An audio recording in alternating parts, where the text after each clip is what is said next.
Hello and welcome to Cuisine Critiques.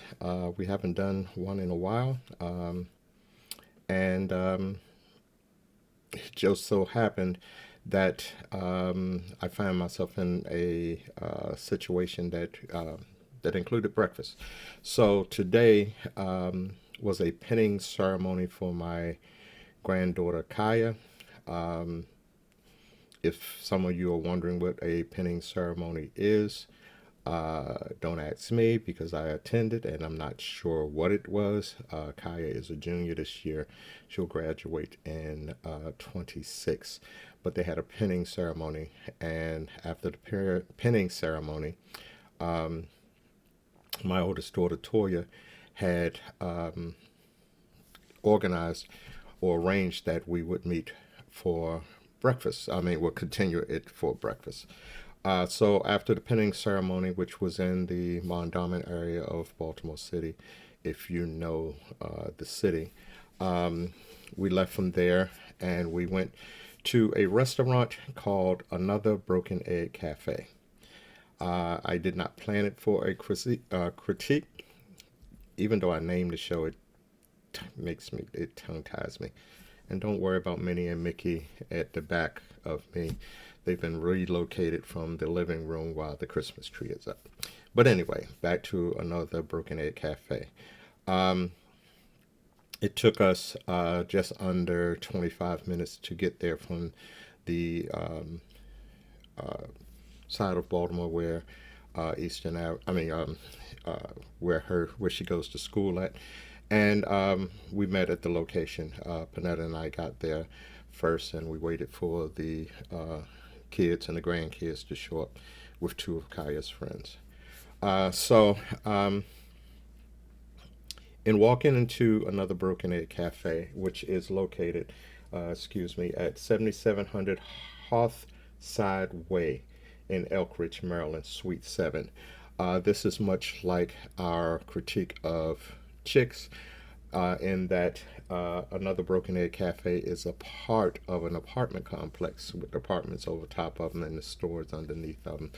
Uh, the way that a lot of places are beginning to build in that way. Uh, Again, we went into Another Broken Egg Cafe, found out the environment was very open and spacious, a lot of light because of the amount of windows there. Uh, at the time that we got there, around somewhere around the 11:15, 11:45. I should have paid attention to the time, but pardon me, I didn't. But it was around lunchtime. One of the things I did notice while we sat waiting for the kids that there was an influx of going in and coming out of the cafe, and a lot of people had boxes, and I found out why a little bit later. But again, the uh, place was very open and airy. The atmosphere was very nice, very clean. I believe in looking at their website later that um, in my route to the restroom, I passed a female that is might be one of the managers. Um, but the staff was very efficient, very professional. We actually had a young man named Derek. I actually thought about getting a picture of Derek, but I didn't want to intrude. But Derek was a very good waiter. I sometimes hold to the belief that when you go out to eat, and especially when it's in uh, a situation where it's more than a couple, we had the whole family there. We had the two daughters, our grandkids, and two of Kaya's friends. So we didn't have a huge group. But I think when you get a waiter, there's some kind of symbiosis between you and the waiter that makes it either, I won't say it makes or breaks a place, but it does lend to a better dining experience when you have a good waiter. And Derek was a good waiter. Um, Interacted with us very well. So we started out with they just got us waters, which was great. Um, and as we were waiting for, after we gave our orders, as we were waiting for our orders, Derek actually bought us an order of beignets. Um, and I think it was the apricot sauce. I will have to look, but it was a sauce and um, beignets. Beignets. When I go to New Orleans, which hasn't been much since I retired, um, Panetta and I were planning on going from Pensacola over to New Orleans, and a storm came through, a hurricane came through, and we were unable to go. But beignets, when I go to New Orleans, is something I seek out um, uh, when I get there. And so I have a good feel or taste for beignets, even though it's been years, and those were very good. Um, some of our daughters didn't know about, well, probably nobody at the table knew about beignets, wife included. But we weren't charged for them, so for whatever reason, though, whether he knew the celebration was for Kaya or there's just something that he did, we got a order of beignets that were very, very good. Um, so into the order, and I'll go through my order, and I'll tell you probably two of the dishes. Kaya got buttermilk pancakes with me. So though the menu is not extensive, it not extensive in the way that you flip through it, is it's a laminated menu that has a lot of items on it. And if you know me, um, and I'd already decided to that this wouldn't be my first and last visit, I decided to opt for a breakfast item. So I ordered the buttermilk pancakes, and I with the pancakes, you have two eggs, um, prepared in a way you like them. Of course, if you followed me, then you know that's scrambled with cheese, and two patties of country sausage, not very formed. It was country sausage, both in taste and texture and look. Um, but another thing had struck me uh, while reading the menu, which were city grits. So I, before ordering them, and I like grits. Before ordering them, I asked Derek what were city grits. His description of city grits was grits prepared with some of the bacon grease actually prepared within the grits, and the grits were then topped with bacon crumbles, green onions, and tomatoes. And if you, again, if you follow me, you know I opted not to get the tomatoes, but the dish was brought out with everybody else's, but I'm going through mine specifically. The pancakes, very large pancakes. I can't tell you the diameter across, but they almost crossed the plate, so they were very good. Um, I can't say that I'm a pancake connoisseur, but I am a pancake connoisseur, and they were very good, very filling. As a matter of fact, uh, because I was eating other things, I ate some beignets before the pancakes came, and I wanted to dive into the city grits that came in a not a large bowl, but a good sized bowl too, and to get a real good inkling of what city grits were. So again, uh, the city grits came. I opted to do without the tomatoes, and I still had, well, I had eggs on the side, and I like to mix eggs in my grits, so I mixed those in there. City grits were a hit with me. Very good. Um, the grits were firm. It wasn't, the consistency wasn't the runny. It was more firm, not thick, just firm. But they were very, very good. I definitely will probably think about getting them again, even though I think when I return, I will probably get the shrimp and grits um, that I saw on the menu. So I'll have to get in touch with my breakfast guys, Mr. Antoine Grant, and George Hutchinson, and see if they want to take a ride out there. We're still trying to get Pastor Phil to take a little downtime and go out with us. It would definitely be a haul for him unless he's already in the city. Um, but definitely I can get in touch with those guys and take a ride out there. Um, they may know about it. I didn't, um, but they may know about it. So again, so my oldest daughter, who knew about the restaurants, she said that she had discovered it.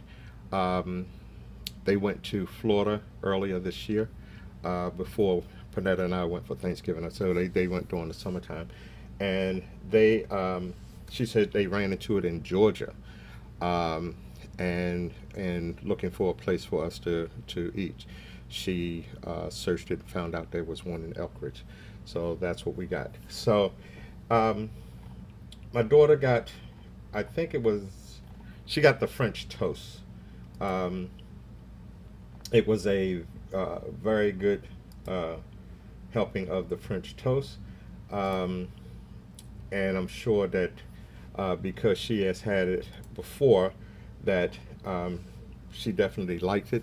Um, but it was a good amount on the plate, um, and I'm sure she enjoyed it. My granddaughter, not because she is my granddaughter, but she ended up with buttermilk pancakes. So I can't really get a critique from her because she got the same thing that I did. Um, and I don't know what the kids ate. Something probably from a kids type menu. But my other daughter, Sierra, that was with us, she got the Sonoma Club sandwich, and the Sonoma Club sandwich is ham, turkey, baked bacon, guacamole, cheddar, jack cheese, tomato, and pickled red onions on your choice of white or 9 grain bread. And actually, though I have a picture of it, I'm not sure whether she opted for the white or 9 grain bread, but she is definitely eating healthy, so it probably was the 9 grain bread. Um, by the end of the meal, she had half a sandwich left. That sandwich was really packed.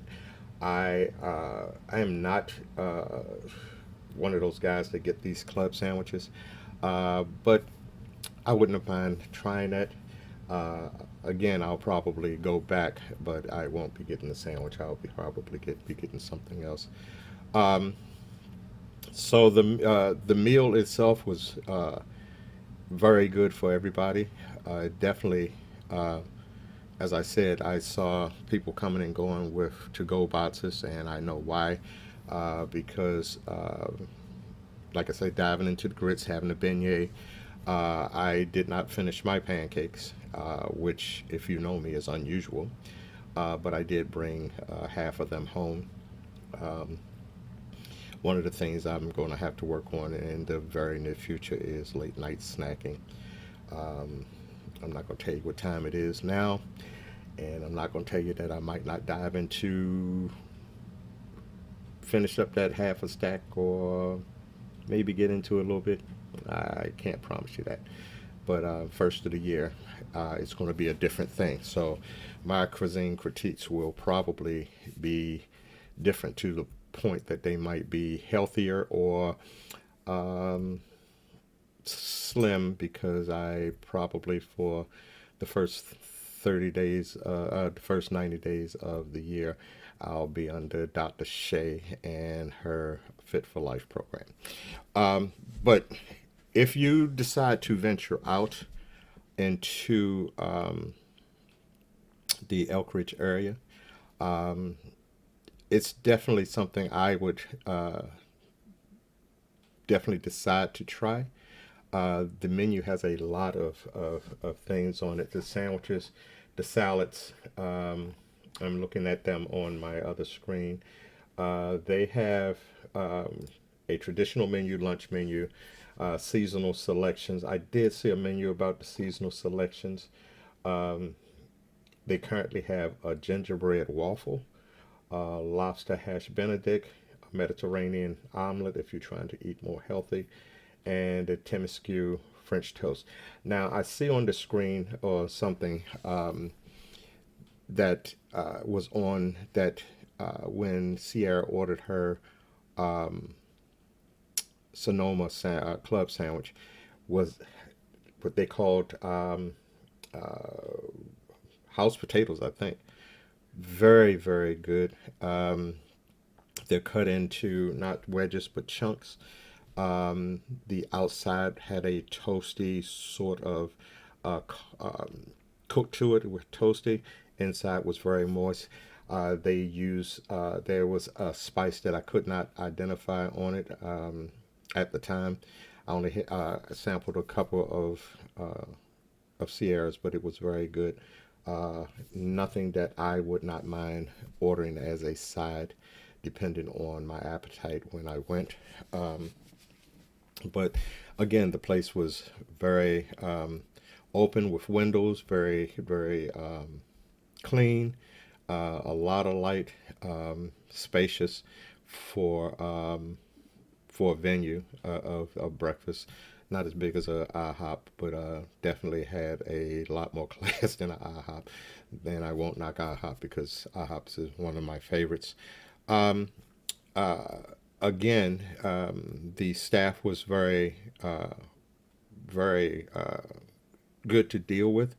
As a matter of fact, as we began to leave, Derek brought over a waffle with, I think, whipped cream and strawberries and such on it directly to Kaya because of the event. Um, I like places that are very proactive in what they do and how they treat their clientele. And if you treat my granddaughter like a queen that she is, you go a long way with me. But again, the beignets came out, and I sorry I didn't check and see if this was a regular thing, but I don't think it was. That they sent beignets to the table, and or that they followed up with that waffle with kaya, and that goes a long way with me. Uh, if you were to ask me, is it worth the drive, which might be depending on where you are in the city, 20, 30, 40 minutes, I'd say yes. Like I said, I plan to return, hopefully with Antoine, George, or Phil. But I do plan on returning because I want to get something else on the menu. As I did with Southside Diner, I've been there back there at least once. Um, it will be a to go place for me. Uh, but to be honest with you, until I start, which is this is December, until I start uh, my Fit for Life journey, I might try to visit another Broken Egg Cafe at least once before the first of the year, depending on my schedule and the schedule of my breakfast buddies. Um, but again, I would definitely recommend. I definitely recommend this to you. It is worth the trip. Um, hey, around the holidays, you got some spare time? Take a trip. Listen to music. Listen to a book. Ride out. Get something good to eat. Ride back home. Go to sleep. You know, but it is worth it. Again, they have multiple locations through the area that I see here. This location just happens to be Elkridge, Maryland, and again, it is Elkridge, Maryland, 7700 Hathway, Hearth Sideway, Suite 7. They do catering, as I see on their site. You can order online. Um, you can call ahead and join a wait list. Their hours are Monday through Sunday, which is the entire week, uh, from 7 a.m. to 2 p.m. So they're not open for breakfast, they're open for breakfast and lunch. So, again, those are things that I definitely like. Um, and I won't get more into it. I don't want to get into the online, but definitely If you're in the Elkridge area or just want to try something different for breakfast and you have the time, definitely ride out to another Broken Egg Cafe. It is part of a franchise. Like I said, there are other dotted throughout, but it doesn't look like they're anymore in the Maryland area. I will check that really quick for you. No, it's the only one in the Maryland area. So indulge yourself. Go out, get something good to eat. Let me know what you think about it. The email is right there, somewhere on this stream. Okay. So again, another Broken Egg Cafe, Elkridge, Maryland. I don't think you will. I think you'll be pleased if you go. It won't be a waste of your time. Anyway, this is Anthony Spencer for Cuisine Critiques. Go out, get something good to eat. Have a good day. Be blessed.